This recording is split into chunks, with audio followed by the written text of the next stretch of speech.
Hello everyone, সকলে কেমন আছেন? আশা করি সকলে ভালো আছেন, কিন্তু আমি ভালো ছিলাম না। কারণ কি জানেন?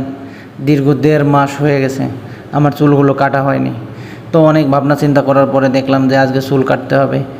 কিছুটা সময়ও পেয়েছি চুল কাটার জন্য, যার কারণে বাসা থেকে বেরিয়ে পড়েছি চুল কাটার উদ্দেশ্যে। চলে গেলাম একটা সেলুনে, নয়াডিঙ্গি মানিকগঞ্জ। সেলুনটা পরিবেশটা খুব একটা ভালো ছিল না, কিন্তু তারপরও বাধ্যবাধকতা হয়ে এক পর্যায়ে চুল কাটতে নেমে পড়লাম এই সেলুনে। কারণ হচ্ছে কি, নয়াডিঙ্গি এর থেকে ভালো কোনো সেলুন আমি পাইনি খুঁজে। আর নতুন জায়গা চুল কাটতে হলে টাকা পয়সা অনেকটা ব্যাপার স্যাপার হয়ে যায়। অনেক সময় বেশি টাকা নেয়, আবার অনেক সময় কম টাকা নেয়। তো আমি আগে থেকে গিয়ে দোকানিকে জিজ্ঞেস করলাম যে ভাই, চুল কাটতে কত টাকা নেন?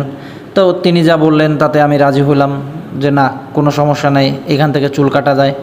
কিন্তু দোকানের কারিগরকে দেখে আমার খুব একটা ভালো লাগছিল না, মানে পছন্দ হচ্ছিল না যে সে কেমনভাবে চুল কাটবে, কি করবে না করবে সেটা আমি বুঝে উঠতে পারতেছিলাম না। তারপরেও নিজের মনকে স্থির করে আমি বসলাম চুল কাটতে।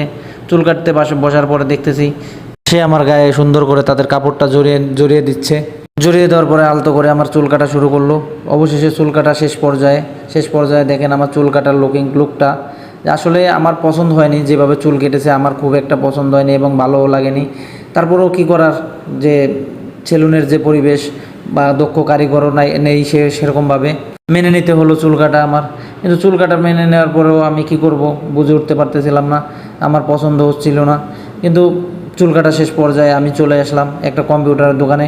সে কম্পিউটারের দোকানে আমার কিছু কাজ ছিল, যে কাজগুলো এখন বলা যাবে না, হয়তো বা পরবর্তীতে বলা যাবে। এখন বললে কিছুটা সমস্যা আছে।